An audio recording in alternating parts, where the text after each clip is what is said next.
Shoulders rest, knees and back, ground to dust and ash, crawling on our fours.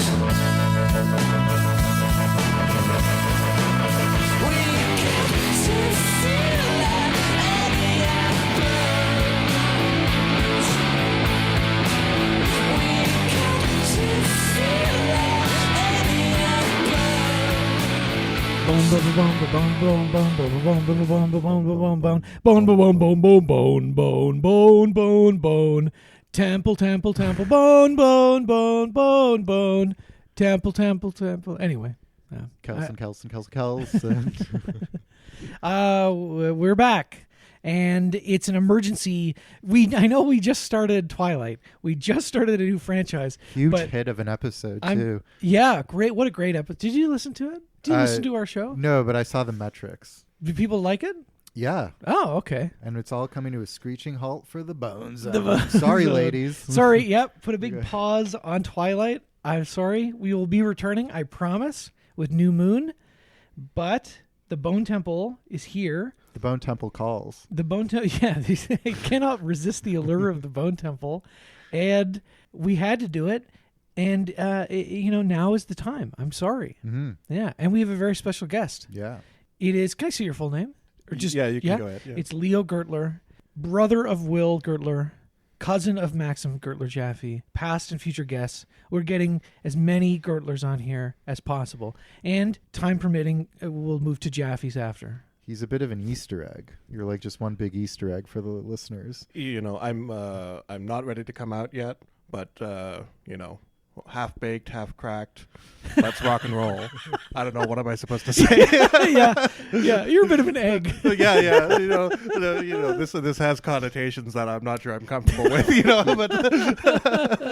But although I started it with "I'm not ready to come out yet," so I'm leaning into it, right? Keen-eared listeners will connect the dots. Right. yeah. Thank you for coming on. I know you've listened to the show before at some point. Oh yes. I am a formerly religious, now occasional listener of the pod. Not for any diminishment in quality. Just I hate all formats. I just hate all audio formats. I just can't stand to listen to anything. Perfect. Okay, as long as it's not our fault. I really appreciate you throwing that sentence in there. Yeah. That was huge for my ego. Well, from what I hear, you guys are you're on the precipice of fame with this Twilight stuff. I hadn't listened to the episode. The show is always on the precipice.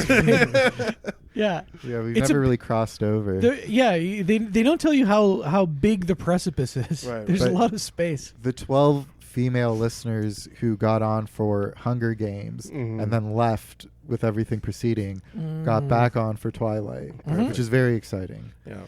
And they're all going to leave again. They might, especially if we do it where it's on the schedule. The thing we planned for after Twilight is like the anti-Twilight. I don't even know. What is it? It's the boy Twilight. Should I tell you? You can bleep it out. I don't even want to do that. I know you don't. Look, I don't know. I think you guys are undervaluing, underestimating your female audience. I think they can hang. With a bit of I shan't say. Yeah, no, you're right. I agree. These are just stereotypes. A lot of boys like Twilight, right? Oh yeah, I like Twilight. I'm a boy. I like Twilight. Yeah, I mean, with some detachment. Mm-hmm. A healthy degree of irony, I haven't listened to the episode, but Team Jacob, Team Edward, have you chosen camps yet, or you're waiting until the end of the we have to wait till at least New Moon, right? Because Jacob is a pretty small part of the first drip one. Right. He's a bit of a dork. Yeah. Mm-hmm. And the second one, like New Moon, he turns into a werewolf, he takes his shirt off, he cuts his hair. He looks like more of an adult. Like in this one, he's like kind of a silly side character. Right. Yeah. Okay. Well. Anyway, we're here not to talk about Twilight, not to talk about vampires, but about zombies, but also not really zombies. No. We're here to talk about Jimmy's. Ray Fiennes. We're here to talk about Jimmy's. And Jimmy, Sir Jimmy Crystal. And Jemima. And Jemima. Yeah. Harping on the gender aspect again, even in the post-apocalypse, you can't just be a Jimmy if you're a female Jimmy. You have to be Jemima. Yeah. Like insane. I know. What does the world come to? There's zombies running around, murder, wanton everywhere, but still, Jemima. I Can't know. stand it. Jemima was a awful. very silly name. Yeah. Yes. I laughed when I heard it. They weren't able to fully dismantle the gender barrier, or the gender binary rather. Right. In the post-apocalypse, Mhm. they can have like all gender gangs, Right. Violence gangs. Yeah. Bart's joined a violence gang, but they still have to call them Jemimas. And Yeah. this is my introduction to the franchise. Ben was worried that I was going to miss some really important context. I think the film, in terms of its merits as a thriller, I didn't feel for loss of any really important context. But oh shoot, I've forgotten my point. No, it's okay. Okay, You come back around to it. well come back around to it. Yes, that's true. I had suggested, okay, well, we're doing Bone Temple. You want to come see it? And I didn't know that Leo hadn't seen any of the other ones, not just 28 years later, but not even the originals.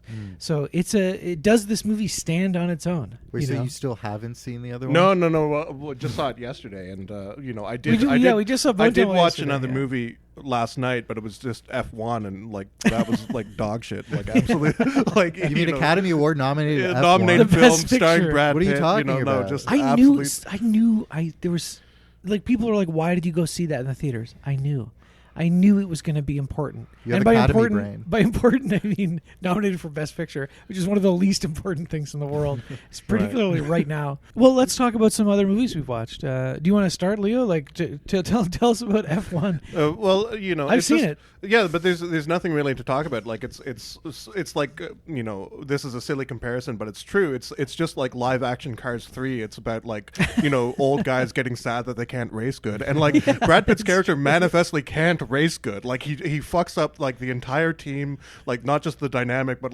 crashes constantly. And this happened. I've followed F1 for a season after the first Netflix documentary or whatever, and this shit happens. But if this were to happen in real life, it wouldn't just be Javier Bardem's character losing his job. The entire they would be kicked out of competitive racing, the entire team forever. And I'm not bemoaning the lack of realism. It's just manifestly this character sucks ass at everything he does until the final triumphant moment. And there's I don't know, there's contrived romance and but there's the racing isn't all that tense or exciting even.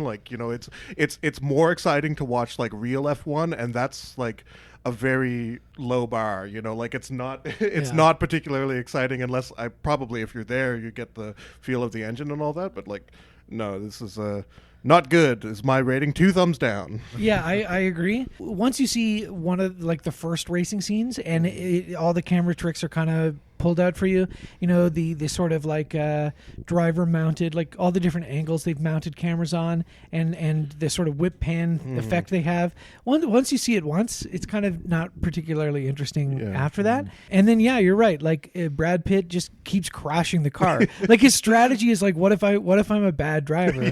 Does that make our team good? Yeah. And it's executive produced or something by Lewis Hamilton, who's a famous F1 driver, and you hear mention throughout the film of Max Verstappen, Lewis Hamilton, the other F1 guys that I can't remember the name of just now, but none of them actually appear in the film. They're they have this wonderful chance for loads of celebrity cameos, which for one reason or another they didn't secure. So you have you don't even have that. Imagine Space Jam without Michael Jordan. What's the point? You're having, the I don't know. You have some kind of access to the equipment and to the facilities, but obviously not to the actual personalities involved. So it's a pointless endeavor, like all sport in some way. But that can be beautiful. This film was not. Oh yeah, I'd have to agree with you. Any other movies, recent movies? I mean, I know when we were going to have you on originally it Right. was for the Haneke Seventh Continent. Yes, Yeah. Which I enjoyed quite a bit, and I didn't clock that they were going to kill themselves like until they were flushing money down the toilet. I thought they were genuinely going to seek a new life out in Go Australia. to Australia. And like they were just doing this like destructive kind of like demonstrative kind of wiping of the slate like with their home. But like I did not like actually clue into the fact that like, oh no, they're dead. Oh, that's great. Yeah. Yeah. But like otherwise, like a really fascinating and like tactile film. Like I remember there's one shot like, they're driving past this car crash and like it cuts to the daughter's name who I can't remember, but she looks down and she's wearing corduroy pants, and I'm like, I had corduroy pants as a kid, and like it's not just like the relatable thing, but like I felt very much in the movie at that particular moment and others. But definitely, yeah. I'll talk about this when we. But I watched one of the great like silent movies, Greed, recently, right? Mm-hmm. And it has so many incredible close-ups that feel very modern. And all of the inserts in Seventh Continent, which is like probably has 50% more inserts and close-ups than your average movie, right. are extremely like well textured. Like all of the mundane transactions like leap off the screen in 3D. Yeah.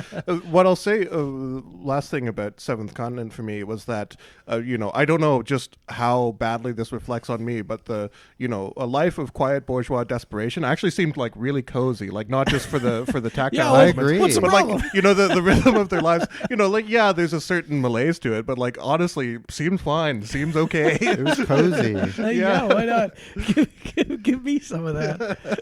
Give me up a slice. I would also watch the movie where that cold Haneke Viennese family just moved to Australia, and I'd watch that movie as well. Mm-hmm. Oh, that'd be great. That actually would be a really funny remake. Yeah, The Eighth Continent, and it's like all that stuff right up into the money flushing, and they're about to flush it, and then they're like, wait a minute. This money, we can buy tickets to Australia, and they go to Australia, and then it's a bunch of Bogans and Hicks and so on, and how the stereotypes. But I'm sorry, prototypical Haneke family interacts with Australians. Chuppy. I'm sorry, I know he's South African, but same thing. He's Australia has a chappy too. No, but this family encounters the warmth and vitality of a people who are not just up their own ass about how miserable they are, and like in encountering these people, they only become more miserable because they realize it's not about where you are, it's who you are, and like how you're able to, no matter where you go, wherever you go, there you are. Yeah, exactly. Yeah, Buckaroo Banzai. Yeah, and then they turbo kill themselves. Right. Yeah, they do it. They Yeah, kill themselves. they do turbo suicide. And they watch even worse Europop while they're doing it. Like, Well, and then finally, I know also you had mentioned Hamnet. Oh, Hamnet yes. drove me fucking insane. Yeah. And Academy Award nominee. Award nominee. You know, I'm beefing with the Oscars this year, but my issue with it was different than yours. Like, you also mentioned the emotional manipulation. Thought it was fine, and I think it's actually desirable. Like that's why you go to the cinema, right? Is to have your emotions manipulated a little bit. I agree. Yeah. The thing. Okay, so they call her Anus the whole movie because there's like one written account like by her father. This is Anne Hathaway, the Shakespeare's wife, that is, where her father wrote her name as Agnes, but they seem to want to make it sound more like Anne, but also use Agnes, so they just call her Agnes. So the whole movie they're calling her Anus, and the other thing is just that like they make her a witch, which I just thought was like so lazy. Like you have no respect for the actual historical person, so you just like ascribe to them like some signifier of like contemporary feminism to like give her girl power credibility, where it's like it's just like totally divorced from like what her life actually was. What the struggles that she went through, and you have to do some kind of fabulation because the historical record of this person is not very deep, but like to just like throw witchiness at her at like the actual height of like witch crazies in Europe and in particular in England, like it's just it was obscene and upsetting to me, and historically bad, filmically all right. Yeah. It's very new age. It's a new age like spirituality movie. Yeah. Sure enough. But like also like forest witch as opposed to what? You know, there were, sorry, I don't want to go off on Hammer Swamp too much. witch, obviously. right. You know, I'm forgetting, you know, the 5 witch elements, you know, forest, swamp, It's just the Magic the Gathering. snow witch, Yeah. east and west. Yeah. No, okay. That one, I haven't that's seen right. either It's Wicked. east, either. west, Yeah. snow, swamp, Yeah. and forest. Forest. yeah. Yeah. Well, you know, to that I just say hashtag girl power, and like that stuff's important. And please listen to New Moon. Yes, I please. will clue or clock into the Twilight stuff from here on. I haven't seen those movies either, you know, like, so I've got, you know, here I am, you know, on my bully pulpit about gender, and I haven't watched the classics, so Yeah. you know, I haven't done the reading, you know. We're trying to appeal. Ben and I are going to become Wiccan in the Right. next episode. I don't know. Did I agree to that? Well, this is a good tie into Bone Temple, you know, with all the Satan stuff, you know. Oh, very much Yeah, so. Yeah. Alex, anything you've watched recently? Yeah, I watched Academy Award nominated documentary, The Alabama Solution. What the hell is that? It's the I one. don't know. I'm really slacking on docs this year. Honestly, the nominees came out, and I was just like mid. I don't want to. I don't care too much, but you know, it was on Crave, and it's a documentary. The filmmakers got a lot of footage. Apparently, there's just a cell phone problem in Alabama prisons. Like, they're just getting their hands on cell phones like that work. And they're filming a lot of stuff. They're using it to communicate to the filmmakers. It's hard to believe, but the Alabama correctional system is incredibly flawed. No. Yeah, it's a bit of a Taking problem. it off here, boss. You know that. Where does Cool Hand Luke take place? It's in the South somewhere, right? Yeah. Yeah. Somewhere. That seemed like they were outside a lot. They had eggs. They had lots of eggs. All the hard-boiled eggs you could eat. But yeah, they're exploiting these people for, like, you know, close to free labor. There's extrajudicial punishment and stuff, and it's all just very corrupt, and there's brutality. And it's one of those documentaries, you know, that shines a light on the problem, but there's no actual, you know, great forward progression in the movie. Like, it ends on quite a dour note, but I think it's, you know, meant to kind of incite action or just piss people off, you know, get them to do something about this. And I hope it works, because it does seem pretty grisly down there. Yeah. But, you know, as a movie, sure, I found it kind of like, you know, frustrating and blood boiling to watch or anything, but it wasn't my favorite documentary movie watching experience. I'd actually love, you know, could we get the Maxim weigh in, the Maxim report, you know, as being a documentary master? You Yeah. know, but Let me check with him and see what docs this year he's watching, because he definitely does watch more than the average cinephile, and also ones that are maybe not necessarily something he knows he's going to like or thinks is necessarily quote unquote good, but will watch because it's like the big thing, right? Just to sort of stay abreast of certain trends and so on, right? For sure. Yeah, this was an HBO doc, and again, interesting subject matter, interesting to see all this footage actually taken by prisoners, and I hope it inspires change, but Yeah. I don't know. Maybe I just don't like documentaries. But that's not true, because we love Super Size Me 2. We love Super Size Me 2, Holy Chicken, yeah. Of course, we next weekend, Alex, we'll talk about this off mic, but I do need your help to film Right, yes. a Morgan Spurlock type movie that we're going to great. be making. Ooh. I won't say anything further. And that's but next weekend? yes. Perfect. Is there Yes. as much kind of fraud or Oh, involved? Like much more. much more fraud. Oh, the Okay, whole thing excellent. is fake. Yeah, you know. Yeah, the whole Yeah, thing yeah. is fake. It's fake. It's extremely fake. You know, yeah. Yeah. Any others? Yeah, just last night I watched The Limey with my mom. The Oh, Steven great. Soderbergh What a great 1999 movie. You ever seen with The Terrence Limey? Stamp. No. Oh, it's really good. It was fun. It's a pretty like by the numbers kind of like revenge story, but then like Steven Soderbergh just threw a bunch of kooky like Terrence Malick-esque Harmony Korine editing choices in it. Yeah, you know, where it's people, chopped and screwed. It's chopped and screwed. That's Yeah. a great way to put it, Yeah. and I'll leave it at that. But yeah, it was fun. And, you know, Terrence Stamp and Peter Fonda in it. My mom was just, you know, sitting there creaming herself. It's a great mom watch movie. Not, deals with violence and stuff, but it's not too violent or anything. It was last time I watched it. I watched it with my parents too, and they liked it. Yeah, it's like a movie that could have been way seedier and more violent, but it's really not. It feels like cool. It's kind of cool, and it feels very much like, I know it's late 90s, but it feels like a real part of that 90s indie wave and stuff. It was a fun movie.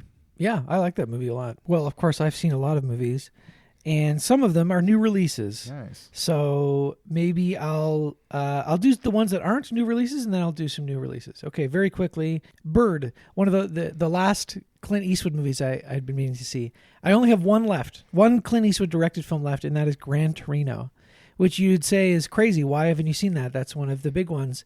But I'm saving it for when he dies. Or, as people have pointed out to me, I believe Jordan maybe pointed this out, because I've been so like picking away at the filmography for so long, and just keep holding these on, like delaying watching them, because I want to have a new Clint Eastwood movie to watch. And then it was pointed out to me, well, what if your delay in watching them is what's keeping him alive? Like there's some sort of butterfly effect thing, like that whenever you do press play on Gran Torino, his heart stops, So I maybe for the good of the nation, I just will never watch it. To keep Clint Eastwood alive. Yeah, forever.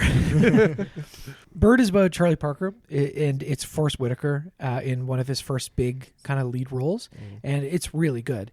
And it's crazy, like anytime you go see it's a musical biopic, right? We're all very familiar with that form, but it's so much better than like everything else. Obviously this is corny, but it is like kind of structured like jazz. Like right. it's very free flowing. And this is unstuck in time and directorial input of Eastwood's, or yeah, he directed it. Oh, okay, yeah, okay. yeah, he's a big jazz guy. Yeah. One just struck me as so, but I know, right? Yeah, I guess jazz is now like not exclusively the province of old heads, but it has old head vibes, Yeah, it does. And he is an old head. He's one of the oldest. He's one of the oldest heads you could get. Yeah. Anyway, I'm really impressed. Like, and Forrest Whitaker's performance is incredible. Probably one of his best roles. Anyway, I really liked it. And then, okay, here you go. Lots of Gleaming the Cube, the Great skateboarding title. movie. Yeah, well, I like Michael Tolkien, right? And he wrote it, so I saw it. And I thought there's a lot of like murder. There's like 5 or 6 murders in this movie about skateboarding with Christian Slater featuring a young Tony Hawk. Gleam that cube. Yeah, Oliver Stone's U-Turn, terrible. Tony Scott's Revenge, didn't like it. And these are just like these are like these movies within these filmmakers' filmographies that I've always been interested in, and so I finally checked them out and was like, okay, that's why it is just not interesting to me, really. Revenge is interesting to watch, but I don't think it's a good movie. U-Turn is just really annoying. It's like the Natural Born Killer style Oliver Stone, but about a story that's like absolutely not compelling in any way.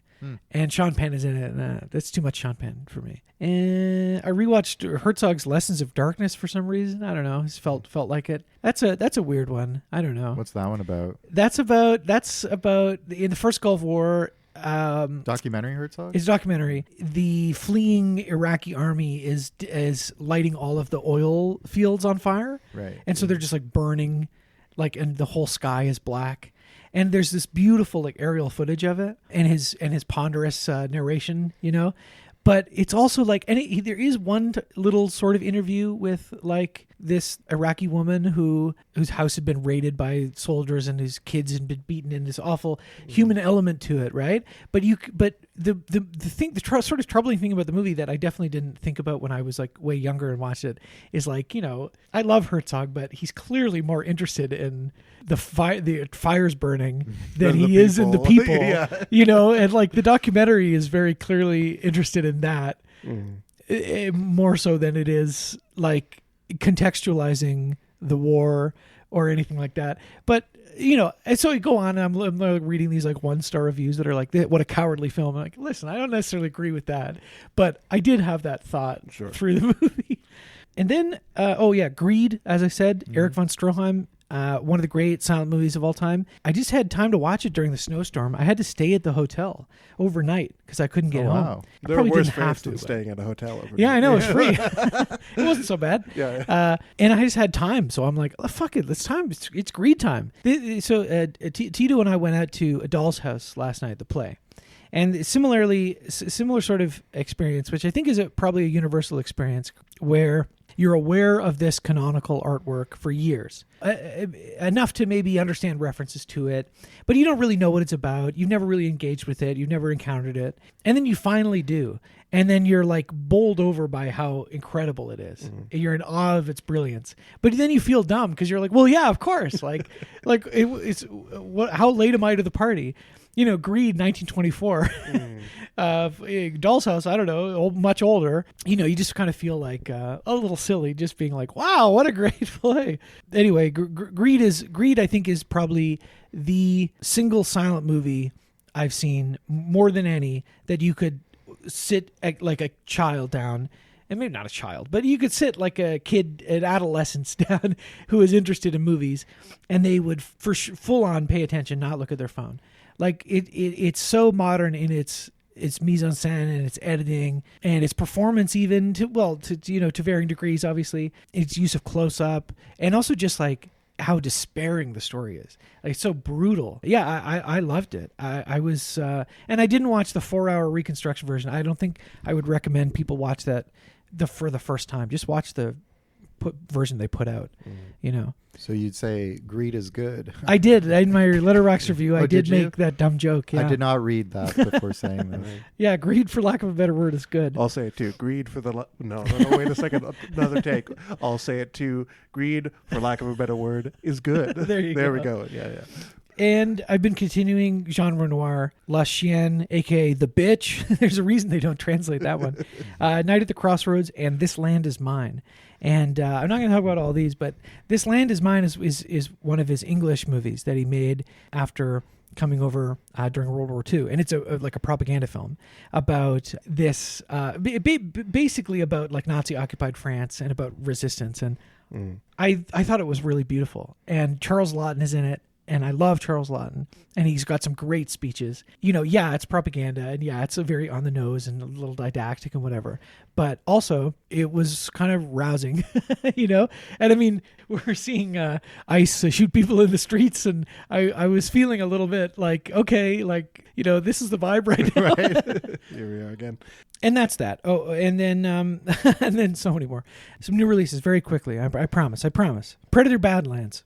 It's fine. It's fine. It's fine. Not it's for babies though, right? It's Predator for babies. And You didn't see it in theaters. I'm a man. You didn't see it in theaters? I didn't see it in theaters. Okay. I wish I didn't see it in theaters because the 3D in the beginning was so dark I couldn't see what was going on. You probably got a better viewing experience than It's I for did. kids. Keeper. I don't know why I watched it, but We love Osgood Perkins. Is Yeah. this a soccer movie or? No, I wish. Whatever. Not interesting. But better than that awful monkey movie. The monkey is terrible. I haven't seen it. I heard it's funny sheesh. though. No. Oh, it's not? if you think it's funny, we have to end the podcast. Well, I guess I have to watch the monkey and weigh in. You do, and just be honest with me, because if that's the end of the show, that's the end of the show. Tron Ares. Why? Nice. Why, Ben? Why? I don't have an answer. Was it good? I've lost control of my life. Let's do Tron next. No, please. I never want to see that again. We're gonna have to. eventually. No, we're not going to have to. We can delay Tron as long as we want. At least until the next Tron, Yeah, if there is a next Tron. Was Jared Leto good in it? No. No Other Choice, which I did Yeah. like. Yeah. Yeah. Yeah. I wasn't like didn't love it, but I did like it. And I think Lee Byung-hun is really funny in it. That's probably one of the performances of the year for me. Just like such a flop sweat. Always, one wrong move from just everything falling apart and just so sweaty. It's Absolutely. great. He deserved his Academy Award nomination. Did he? He didn't get one. No, he didn't get one. I know. That's a shame. And, yeah, I'm happy people are going out. Some people really loving it. I think you'd be hard pressed to, at the very least, not like it. I think so. Well, I could see people not thinking it's funny. Because as I discovered earlier this year with Park Chan-wook's movies, like the ones that are like hysterical and silly, I like quite a bit less. And this is borderline. Primate. Ben the chimp. There's something wrong with Ben. He rips the people's faces off. How was it? It's fun. It's a great, perfect January movie. Oh, see, you were talking about the monkey movie earlier, and I thought you were talking about Primate. No, this is there's multiple. There apes a poppin'. Primate. Primate. I don't know why I went to. It was during the snowstorm too. I don't know. I could have been stuck in the Scotiabank Theater, which would have been a dream. Yeah. But you know. Oh no, I have to spend the night in the Scotiabank Theater. Oh, you're gonna run movies all night just for me? Wow. Primate. Ooh, bananas and chimp rabies and so on. Yeah. That's my review. I'll watch it. But you don't have to pay money. Don't pay money for it. And then Vulcanizadora. Oh, I've been meaning to watch. I don't know if I'm pronouncing that correctly. Vulcanize what now? Where did you watch it? Vulcanizadora. I found it online. Ah. But I did rent Buzzard and paid for a rental of Buzzard because I'd never seen any of Joel Patroikis' movies. I think is how you say his name. Yeah, I thought Buzzard. I actually did a double feature, so which is I maybe wouldn't recommend because it's quite despairing if you do them back to back. Let's just Buzzard. I think is really good, and I wish I saw it 10 years ago. I'm not sure what I was doing. I feel like I missed out. And all I'll say about Vulcanizadora is we'll be talking about it on the Best of the Year episode. Wow. I think I can guarantee that. That makes me really want to watch it, and perhaps you can send me this legal copy that you got. I certainly can, and I think you will love it. Well, it's a movie about you and me. Okay, great. Yeah, well, I remember I've seen Ape. I've seen Buzzard. I don't really remember Ape all too well. Maybe I haven't seen Ape. I think I've seen Ape, but I've also seen Relaxer, which is also about you and me. Yeah, is Relaxer good too? I think out of those three, I think I probably liked Buzzard the most. I don't know. It's been a while. I can't even really remember. But I remember this new one coming out, which I won't even bother trying to pronounce, and really wanting to see it. I believe it's the Spanish word for vulcanizer. Vulcanizadora. Vulcanizadora. I don't know how to say it. Great movie. Really, actually, really affected me. I liked it quite a bit. I gotta watch it. Yeah. I'm glad he's finally having his day in the sun. Yeah. I'm joking. Nobody cares. Well, yeah. Anyway, that's that. What are we here to talk about? The Bone Temple? Yeah, the Bone Temple. Bone. Tum break. Tum time. It's a Tim Hortons for you. That was an especially, I don't know if this is pod worthy, but that was an especially hostile Tim Hortons, I thought. I mean, the service was fine, just like the open area with no seating, was yes. Yeah. Yeah, they removed it. I really don't like that. Yeah. Me neither. Like I get it. They're a business and they feel like they have a hostility towards homeless people and loitering and so on. But I don't know. I just like. It just pisses me off. Yeah. It just creeps me out. When you go in and they're like, sorry, no, you can't sit here anymore. Right. It's like, all right, well, I guess you hate people. Can't sit here, can't piss here. Yeah, I can't fucking take my pants off and take a shit here on the floor, rub it on the walls. Well, I mean, it's certainly like, at where I'm staying now, we've had a bit of a plumbing sewage issue, and it smelled very much as though someone had taken a shit on the floor, and there was like all sorts of like, dirt and mud and snowdrift kind of on the floor there. So they're not doing a great job, even without like tables and chairs and people sitting at them. They're not doing a great job of keeping that area like really clean. But no, anyway, it looks like shit. Yeah. Not the best quick serve meal experience I've had. That Spadina or should I say the cross street or not? Yeah. It's all right. Everybody knows where that Tim Hortons. I'll say, just 1 star, maybe half a star. What is the best quick food experience you've ever had? Oh. This will take me a minute because so many to choose from, right? And now with the proliferation of, delivery apps and everything. I mean, what a beautiful industry that's never done any wrong. And, certainly I've only, I'm patting my stomach, benefited from.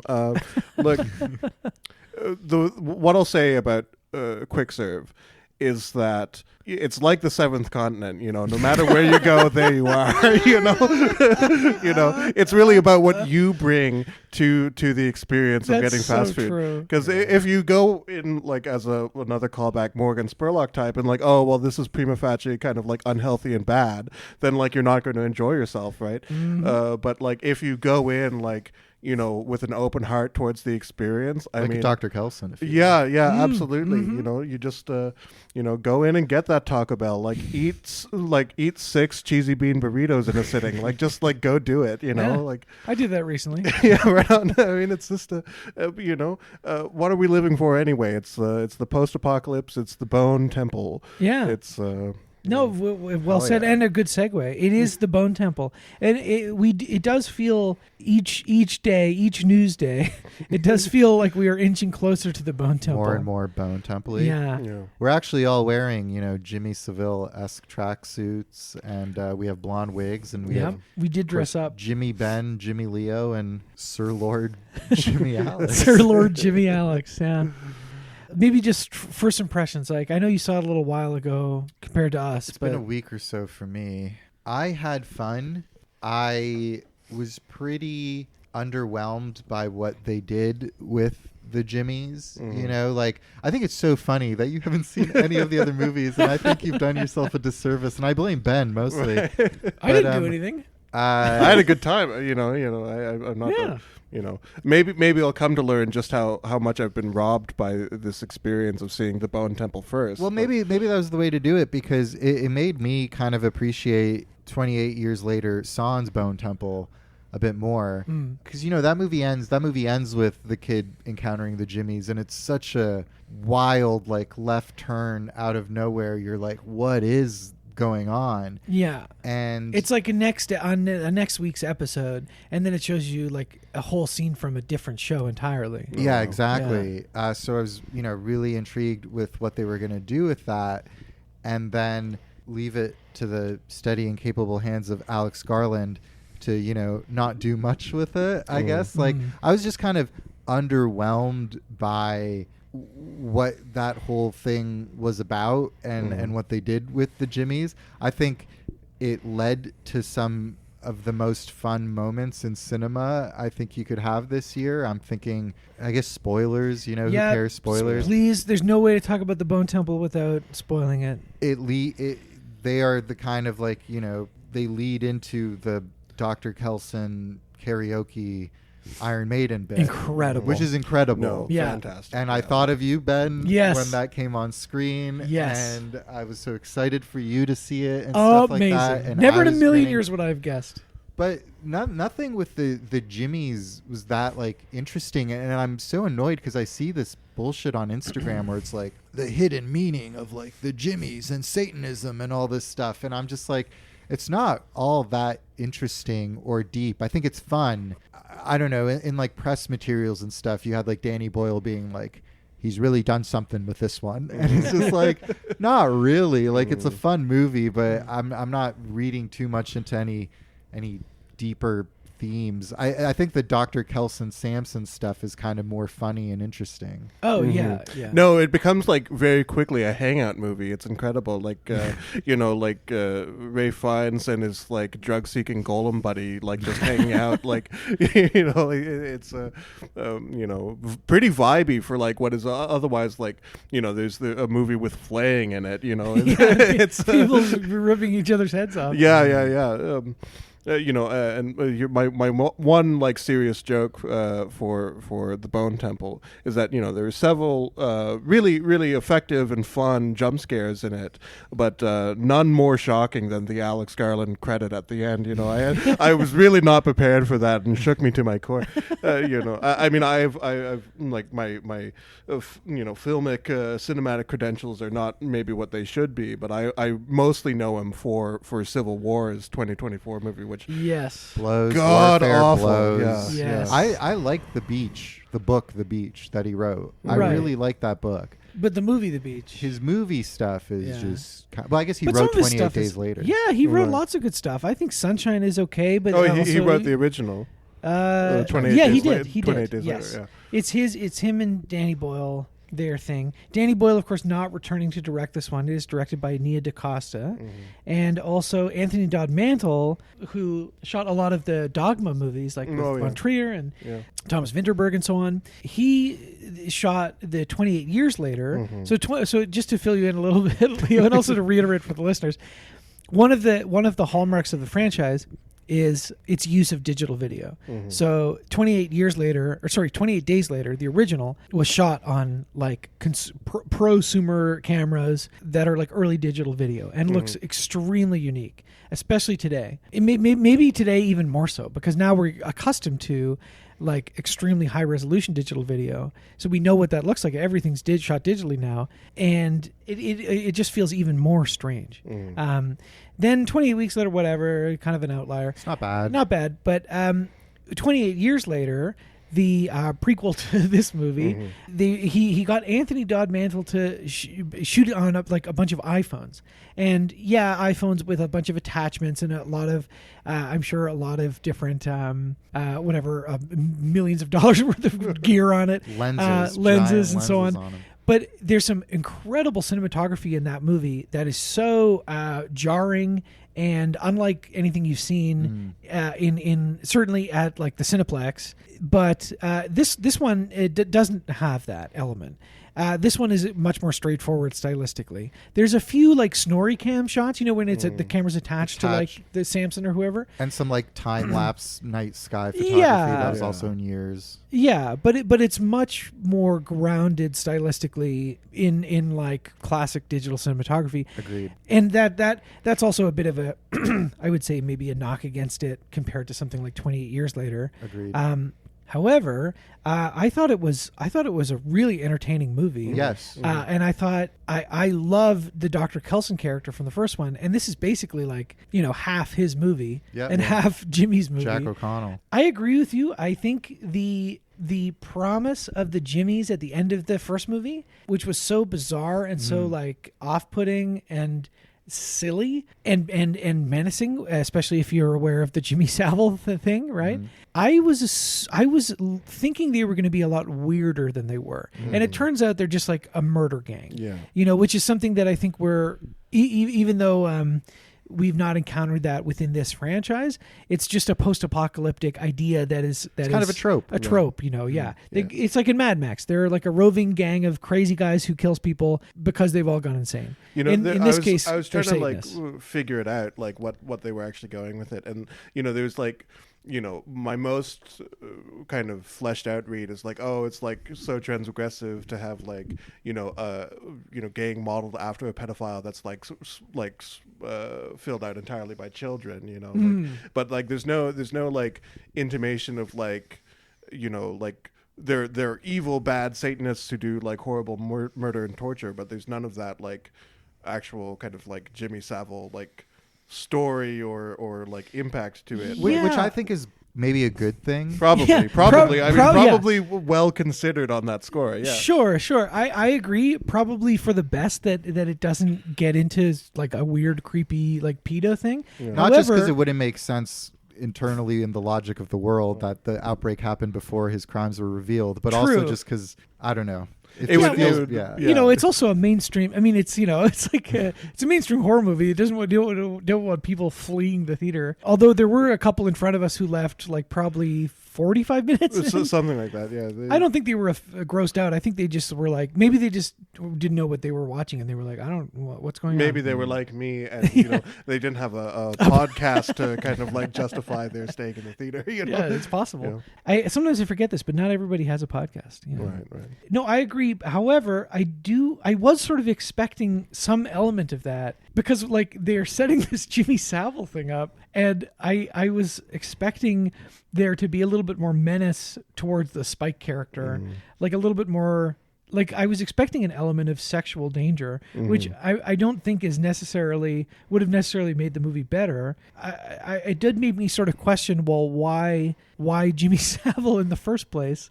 Do you know what I mean? To be jarring, to be shocking. I guess the implied evil. I guess I guess it's not like Chekhov's Jimmy Savile, where like a kid has to be molested in the movie to just set up, at the yeah, end of exactly. 28 years later, punchline Bone Temple is exactly. pedophilia. But No, it's I like you said, Alex. Like I think it's probably well considered and not intentionally not going in that direction. Yeah, like I get this idea that they were all kids in 2001 and are kind of stuck there like mentally and stuff. And I guess I haven't seen 28 years later since it came out, but I think from what I remember about the beginning, the implication is that like the main Jimmy's dad was like a priest or something. They're kind of in the opening scene of the first movie, and the dad kind of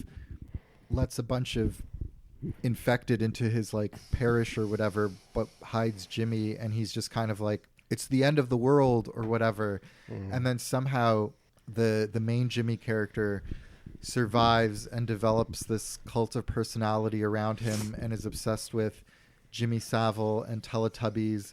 But I guess his dad's last words also inspire him to be a Satanist and stuff like that, but like a really extreme sadistic form of Satanism. And yeah, I don't know, like it didn't all add up to me and felt kind of dumb. And maybe that's part of it, like maybe the character is just supposed to be like flying by the seat of his pants. Obviously he's like trying to get Ray Fiennes to convince them that he's sane he's as making well. things up as he goes along. I forget. To maintain his power, but no, I know what you mean. I think the Jimmy thing, Because why would he only want to have 7 members? And then he changes that towards the end, and he forces them to like fight to the death to replace one of his members. I was like, wouldn't you want to build your cabal of Satanists? Yeah, I also wasn't really it's just a little underdeveloped. Like, why? Like, what is he necessarily getting out of all this, other than having like a little bit of power and maybe protection in the post-apocalypse? Like, it would have made more sense if he wanted to fuck Little Spike. Well, that's kind of what I'm getting at, right? Yeah. Like, I'm not saying I wanted there to be this weird undertone, but it would have kind of made a little bit more sense. Like, if he was like also like sexually exploiting all the Jimmy fingers or whatever. There's this element where it's like he's hearing this voice of old Nick, right? There's a psychosis element, which is I guess supposed to be like this parallel between him and Samson, but it doesn't really kind of like come through that way, other than the fact like, oh well, they're both psychotic, I don't know, and one's a good psychotic and one's a bad one. I don't think this was I don't know what they were exactly going for, but in terms of justification, like it is just kind of this senseless, like self-deluded kind of violent impulse that he's pursuing, like for its own end, because he believes that like this supernatural voice that talks to him is like demanding it of him, but he doesn't feel like, I guess he revels in it more than he feels like pressure to fulfill the whatever quest he's being given by Satan. But that's a good point too. The like a comparison to Samson, because that side of this story I think I found a lot more interesting. And part of that, I know you didn't see the first one, but the Dr. Kelson character is so interesting in the first one, and it leads to the sort of emotional climax of that movie. Might as well just tell you, like, no spoilers for the. No, go ahead. I've seen Into the Future, so no harm in going back. Yeah, like Spike is traveling. They live on this community in what is it called, Lindisfarne, like the bridge. Yes, where the Vikings came and killed all those monks and stuff. Yeah. So they have like a gated community there where they are safe from the infected, but they travel in to hunt and to do other things and, I don't know, kill and so on. Anyway, long story short, his mother is dying of some sort of cancer or some sort of disease, and he sort of takes her to find Dr. Kelson, who there's all these myths about, but he finds out that he's a doctor, and so he takes her there. And the emotional climax of the movie is, once they reach there, there isn't really anything Dr. Kelson can do for the mother except for put her down, and give her an easy death, and to teach Spike this lesson of memento mori. He explains, his mission to create the Bone Temple as a giant like memento mori ossuary, right? And the end of the movie is he kills the mom and dismembers her and boils her Skin off. And gives Spike his mother's skull, and he climbs up the bone temple and puts it on top. And it's a beautiful moment. The night sky and the score swelling, and it's like actually genuinely very, very affecting. Wait, why was I telling you what happened in that? There's a reason. Right. There's a reason. No, there was a reason. The reason is the payoff with the big karaoke scene. Well, I think the reason is just. You're talking about how interesting of a character Kelson was. Yes. Oh, okay, yeah. Kelson is such a gentle, like a bizarre and a little frightening maybe at times, and a little crazy maybe, but is such a beautiful, thoughtful, strange, post-apocalyptic character. Something that would fit into like a Mad Max sort of thing, like you very easily, I think. But is more grounded than that. And I loved all the scenes with him in this movie. I loved building out his world a little bit, his little bunker, his record player, his Kid A vinyl, which excuse me, CinemaSins, the Kid A vinyl, all editions of the Kid A vinyl are on 10-inch. No, they are on 10-inch vinyls, which are extremely annoying to play because you have to flip them more. I had it, and I'm pretty sure I sold it, which I completely regret. I don't know why I would have done that. But he's, when they show it on a 12-inch record, but there's no such Kid A vinyl. I'm just saying. No, that's a good listen, I'm just saying. Maybe at some point during his travels, Dr. Kelson came across like a vinyl press, and I don't know. You're underestimating his capabilities. I mean, like he put on with just over 24 hours notice. Like he had pyrotechnics, he had choreography. Yeah. He decorated the Bone Temple with lovely little candles. It's a true theater kid. Real theater kid moment. Yeah. Well, this is like. If Ray Fiennes signs up to do a film, like he has to have this kind of like, theater kid moment where he does like it. I'm not saying it doesn't make sense for the character, especially not having seen the first 28 years later, right? It's just like it comes out of nowhere in like the best possible way, right? Oh, yeah. Like clearly this guy has a sense of some theatrics, like the Bone Temple wouldn't exist at all, right? But like the scene itself, if you haven't seen the film, dear listener, like it is so incredible, like really a lot of fun, just crazy. Yeah, well, let's talk about that. That's the climax of this movie. Yeah. But basically you're following the Jimmies.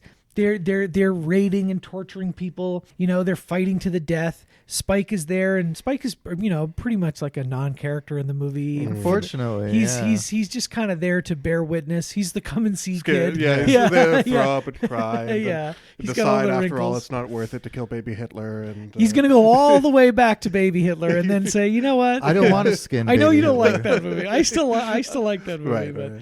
But he's gonna go all the way back to baby zombie, baby Jimmy Savile, and baby be like, Jimmy you know Savile. what, this baby isn't a pedophile, not yet, anyway. Not yet, yeah, at least a few years. Yeah. Anyway, they're doing that, and then they cross paths. So one of them sees, Jimmy.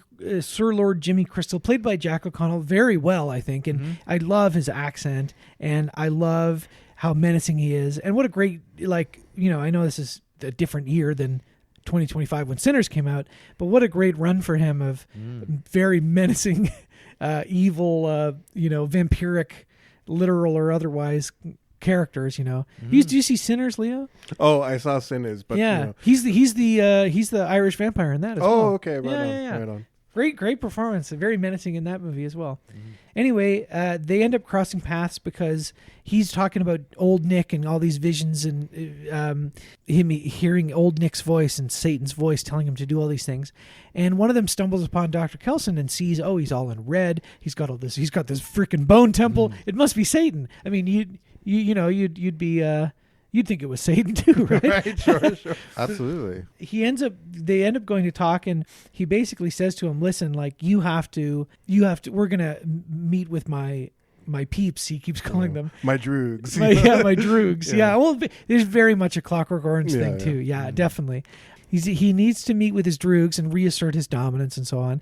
And so please pretend to be Satan, Or I will kill you. or I will kill you. Yeah. And not only does Ray Fiennes pretend to be Satan, he puts on a full on, I mean, must have been days, weeks in the making production where he plays Number of the Beast by Iron Maiden and is like doing multiple costume changes. No, but in the pyrotechnics. logic of the film, it's like it's the next night, right? Like they meet. It's at least it's like maybe at most 24 hours. Yeah. Well, no. It's slightly more because they Oh, meet in the okay. daytime, Right. and then it's sundown. Okay, or right, after right. sundown when they actually Yeah. meet. Yeah, Yeah, but not very much time. not very much time at all. I couldn't do it. No. All choreographed. And at this whole time, he's like worried about Samson, who's gone off with his, trial of antipsychotics. You Yeah. know, like Yeah. and which like also like how is that going to resolve? Because like just like the morphine and shit, like that's going to wear off. Like he has this like moment of clarity where he remembers like his, his family and being on the train, and then Yeah. and then like the antipsychotics wear off, and he's back to ripping skulls and eating brains. I don't know. Yeah, I thought, I kind of assumed he was going to come and kill the Jimmies. Yeah. But I guess, is that, so, okay, well, basically they do this whole thing and, he blows drugs in their face. Right. All sorts of things. It's it really is one of the, and now I know we're only 1 month into the year. Mm-hmm. And one of my favorite things at the 1 month into the year mark, if you do get to go see some of these January releases, which are, typically schlockier genre things, or, Primate, Plane, Gerard Butler's Plane from a few years ago, Flight Risk, things like that, goofy stuff. And then you look at a list of like, these are the movies I've seen in 2026. Just by virtue of having seen one movie, the number one movie of the year, Primate, like, Right. So I'm looking at it's when I say it's one of the scenes of the year, you have to understand it's the only scene of the year. Right. But I really love that scene because it captures what is so interesting about this recent update of the franchise, like these recent movies, the 28 years later idea of like, what would people be like if they had just only lived in the post-apocalypse, or in the case of Dr. Kelson, like the majority of their lives in the post-apocalypse. And they're genuinely weird and uncanny movies that are funny and straddle the ridiculous / sublime line very well. I'm so grateful that they took that route with these movies, because there were elements of 28 Days Later that felt off kilter and weird and bizarre and kind of surreal. And just that, like, the one moment where you see help upside down, but it says like hell or something like that, like written on, like just these strange moments. And then 28 weeks later, obviously different creative hands, and it was a more straightforward thing.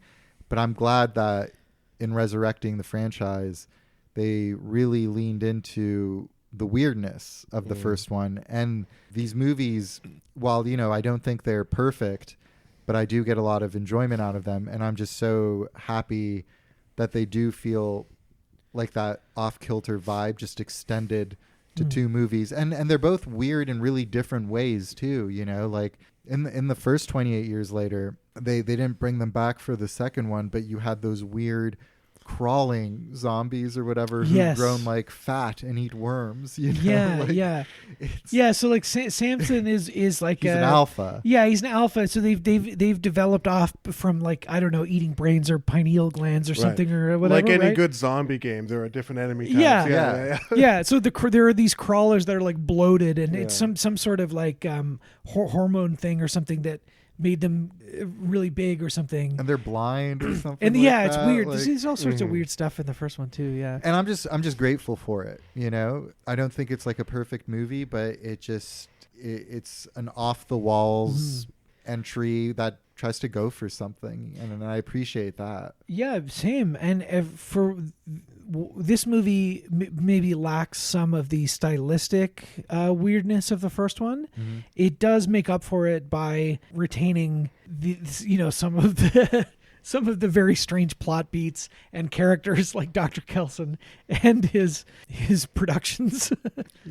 I don't know what I was expecting for them to do with the Jimmies. You know, it was such an interesting way to really end the last one.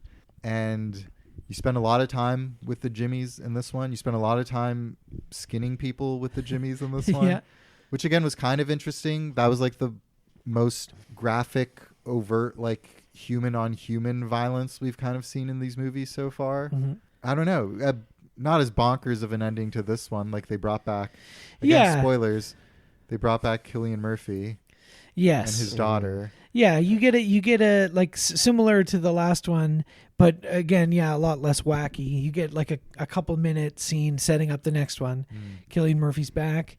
Did people with this clap kid. when they saw Cillian Murphy? There were two people who like clapped. who were cheering. Actually, Yeah. I didn't know we had fans that were like at the level of clapping for these movies. Yeah, people clapped for Cillian in my screening, That's interesting. and people clapped after the Iron Maiden performance. Oh well, I should have clapped. I wanted to clap after that. People just love Oppenheimer, you know. Yeah. They say there's. Oh, they love Oppen. Sunshine. They love Sunshine. Yeah, I heard there's a rumor that Cillian Murphy is going to be Voldemort in the Harry Potter TV show. In which case, I think a lot of that goodwill will evaporate.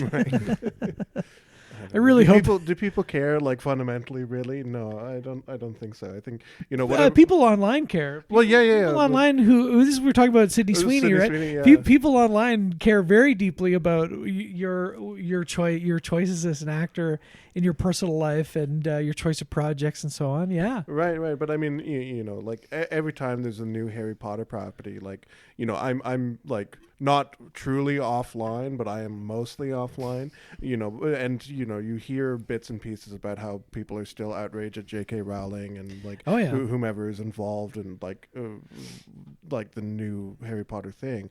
But then you also see that like, oh, it does like, you know, it does numbers regardless. Like there hasn't been really, except for like Fantastic Beasts, or maybe there was a different property that didn't do so well, but like, you know, just about everything in that franchise is like, you know, beloved, like whether critically or not. Like, you know, it's just people will definitely go watch it, but Yeah. there are people who have boycotted her work for themselves personally. Yeah. Does it make a dent in the finances? Like, no, probably not. Right. But there are people who will definitely not watch her stuff. I mean, like, I'm not going to. Well, We're eventually I'm gonna have I'm to. not taking a political stand by not watching Harry Potter. I'm not going to watch it anyway because I'm an adult. And I don't. Exactly. You know, like there are many good reasons there are not many to good give a shit reasons. about Harry Potter. You know, But like, but I definitely would not want to do something that supported her financially. right. You know, I wouldn't. You know, she's absolutely wretched. I would never want to do anything that would make her life easier. Well, Although we will cover Harry Potter on the podcast, I don't think that will bring any new fans viewers, to like, the. yeah. I feel So people who have been in the cultural wilderness have no idea, like, what Yes. the Harry Potter I feel is very until comfortable. they listen to the franchisee's podcast. yeah. I feel very comfortable with the idea of covering those films and not creating a single dollar of revenue for her. You know, because we're going to shit on them. I mean, maybe the movies are fine. That's fine. We're going to shit on her every episode. Sure. Anyway, anything else about the Bone Temple? Where do you think they got the little tracksuit for Spike? Interesting. Well, you know, he showed up with it, didn't he? I mean, you know. Oh, No. well, I mean, like, you know, this is what I mean is that, like, in the movie, like, at the start of the movie, he's already wearing the tracksuit, isn't he? He is, yeah. Yeah. But where they definitely would have got it for him because he wasn't wearing a tracksuit When they at the find end of him, the yeah. first. Well, I didn't at the know end that. of I mean, like, you know, Jimmy Savile or no, like, I just assumed he was wearing a tracksuit because he's British. Like, that's, Yeah, you that's know. right. Maybe they're just really easy to come by. Yeah. fair play. Yeah, they're probably just easy to come by. Yeah, he's a little chav. Yeah, I did like. Well, I maybe wasn't the only person in the theater laughing in that first scene when he stabs the guy in the whatever artery is there in your thigh. Yeah. You know, but like I knew immediately what was happening, and like it was just like, aside from like the massive like blood gushing and like, you know, fun kind of cinematic effect, like it was just like an obvious fun thing like to start the movie with. It was like, oh, this little kid getting the upper hand on this like much bigger, stronger boy. Like, Yeah, who was you know, taunting him and it's- so on. Yeah, like Yeah. it was. That's, you know, I knew that we were starting off on a good foot. And Spike is a fighter, you know. As Yeah. as you see in the first movie, like he ends up being very resourceful, you know. Yeah, That was and a very good way. capable of killing. It was a good opening. Yeah. Mhm. Creepy in that weird like abandoned like pool or whatever. I think overall I liked it quite a bit. I thought, I think people when it's like a Danny Boyle franchise, and then they're like, oh, they got Nia DaCosta to do it. Like, there's going to be a step down because it's not Danny Boyle. Like, maybe that's true in some regards. It doesn't feel like a Danny Boyle movie in the same way. I thought it was pretty capably made, and I haven't seen a whole lot of her movies, but I did see her Candyman movie, which I think is okay, but not great. I haven't seen it. But I'm definitely interested in seeing Hedda, which is her other movie this year. The sort of not like modern as in contemporary 2020 whatever, but modern retelling of Hedda Gabler, the Ibsen play. All about Ibsen now. You're an Ibsen guy. I'm a big Ibsen guy now. My Sees gripes one play. with the movie weren't like, directorial or anything. There was just elements of the story. Well, yeah, that I found. that's what I mean. It's Garland. Yeah. It's Alex Garland. But again, still had a lot of fun. Mhm. Had a lot of fun. Most fun in the movie theaters I've had so far this year. Yeah. And probably dipping into a bit of last year as well. Yeah. Yeah, it's fun in Primate when he rips people's faces off. Yeah. I'll give you that. I'm Oh, sure. and we haven't mentioned at all the number of cocks on screen. I mean, there's just Oh, you see Yeah. Ray Fiennes hangs dong. Yeah. he does yeah. hang dong. Yeah, yeah. He's hung dong in Yeah. several movies. Yeah, So yeah. actually, recently too, because he. Oh, Conclave. yeah. Hang dong. Well, there's someone making a joke. I don't like- remember that. Yeah, the year. Here's what I think of your stinking Vatican. Yeah. No, there's just a scene of him feverishly masturbating to alleviate stress. Right. Yeah. No, to deal with his crisis of faith, to see if he's still got it in him, Like, Yeah. Well, he's edging, right? Right, If right, you yeah. can do it but not come. It's about spilling your seed. If you don't Right. spill your seed, then it's fine. Well, even if you spill your seed, if you cover it with dirt, it's fine. Or with a child's face. Oh, you're right. Okay. Oh. Ooh. All right, Jimmy Jimmy Savile. Savile. Okay. Catholicism, Satanism. No, okay. Satanism. Fuck, marry, kill, Jimmy Savile, the Vatican, and Satanism. Or Satan, Wow. I guess, Okay. Wow. Okay. I'll kill Jimmy Savile. Right. I'm pretty comfortable with that. Right. I guess in that sense I would have to fuck Catholicism Same. and marry Marry Satanism. Really, really, I mean, okay. Or is look, it- or is the it Catholic actually Church, easier to- one, Yeah. has money. So right. marrying I up, didn't think and about it. two, they handle the sacrament every day, of Yeah. marriage. That's right, They're- free they're- wedding. They're very, very familiar with marriage as an institution, whereas Satanists are more ambivalent on the question. I'm pretty sure. So I would say, yeah, kill Jimmy Savile, fuck Satan, marry the Vatican. You're right. I actually didn't think that through. Yeah. Because if you marry Satanism, it's probably like a polyamorous open relationship. Yeah. you Yeah, know? And- that's just and that- cringe, even if you're yeah. having fun, like you always have in the back of the mind, sorry, I'm coming out as this is me coming out of my Easter egg. I'm anti-polyamorous. So You're incredibly monogamous. I'm so monogamous. You wouldn't believe.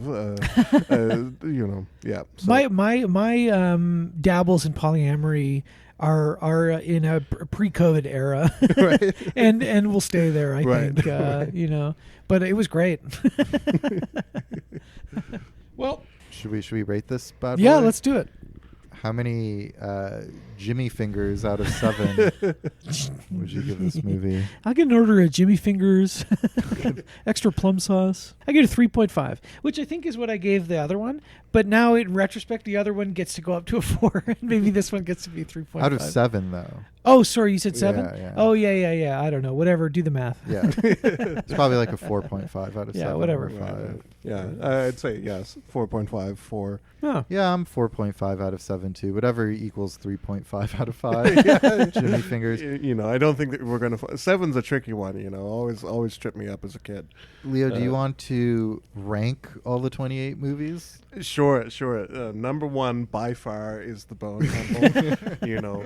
And then because there's like tie-ins more directly to the last film. So 28 years later comes next, and then I know nothing whatsoever about 28 weeks later, so I'm going to say 28 days and then 28 weeks. 28 weeks at the very bottom. That's the only ranking you need, Yeah. to be honest. That's Yeah. sound reasoning. There it is. Yeah. Well, okay, re-ranking. We have to re-rank. This is the way, right? Yeah, Now, I don't remember what my ranking was last time, me neither. but I probably put 28 Days Later at the top because Yeah. it's the original. and then probably 28 years. Yeah. And then probably Bone Temple, Yeah. and then 28 weeks. But I can see in the future 28 years becoming the one that I think about the most and would be on top. Interesting. I could see that being a possibility. But then maybe the Bone Temple's on top because it's the only one that has Dr. Kelson doing karaoke. And we have to wait to see what they, do with Cillian Murphy, the real Cillian Murphy, not the emaciated zombie in the trailer everyone thought was Cillian Yes. Murphy. That was fucking annoying. Yes. But maybe that movie, 28 years later, the Cillian Temple, I don't know what's going to be I don't called. think they even have a title yet, do they? No. Well, Yeah. you're right. Maybe that'll be the best. Maybe that'll be top dog. 'Cause 28 hours later, it's like immediately post facto, like of the.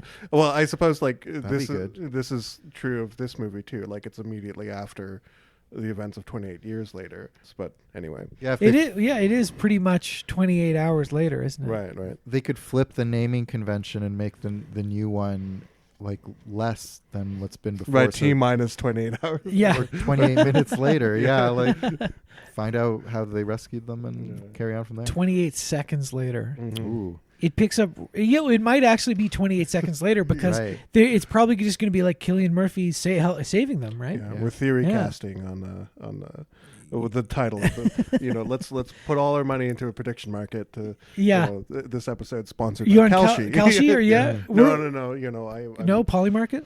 Kalshi? I couldn't do Polymarket as my previous stance on polyamory gonna say, yeah. stance. there's- Poly anything. Politicians, Polynesia. Polynesia, you yeah. know, yeah. Against it. Polynomials, yeah. Polly Pocket. Polly Pocket, fuck! I was trying to think. I was Wasn't trying there to get supposed to be- Polly Pocket. Maybe it's still in the works there, but I like, love wasn't there Polly supposed to be a Lena like Dunham, a Polly Lena Pocket? Dunham Polly Pocket? Yeah. I don't know if that's happening anymore. It's Oh, you a know shame. what? I actually think she said no. Oh, I think okay, she stopped okay. because I think after Barbie, it was like, well, this is pretty much what you can do with this. Right, yeah. So I guess this is going to be it. Yeah. Yeah, which is for the best. I don't think I like Lena Dunham, and I'm much happier with her doing some other weird, off-putting thing Yes. rather than- that's not related to a toy. Yeah, Here, here. here. Mhm. Well, we'll be back next week. Regular schedule. Regular programming. schedule. Although, just because of how my schedule works out, it may be a day or two late because we may not be able to record until like Right. Saturday or Sunday. So it may be a day or two late. But Okay. at least we gave you fair warning. We're giving you warning this time. I also want to say we're recording this on friend of the show, past and future guest, Chris Morose's birthday. My dear friend, dear listener of the show. I hope you have a good birthday. I hope you visit the Bone Temple for Happy your birthday. Bone Day.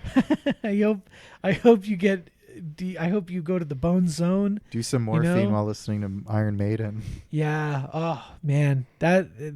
Do you have any morphine, Alex? Yeah. Do you? No. What's that beeping? Is it the morphine alarm? Yeah, it's my. Yeah, it's the reminder to take more morphine. I don't need a reminder. Yeah. I wish, man. I wish. Well, Leo, thanks for coming on. Yeah, Yeah, thank it's you. been an honor, Yeah.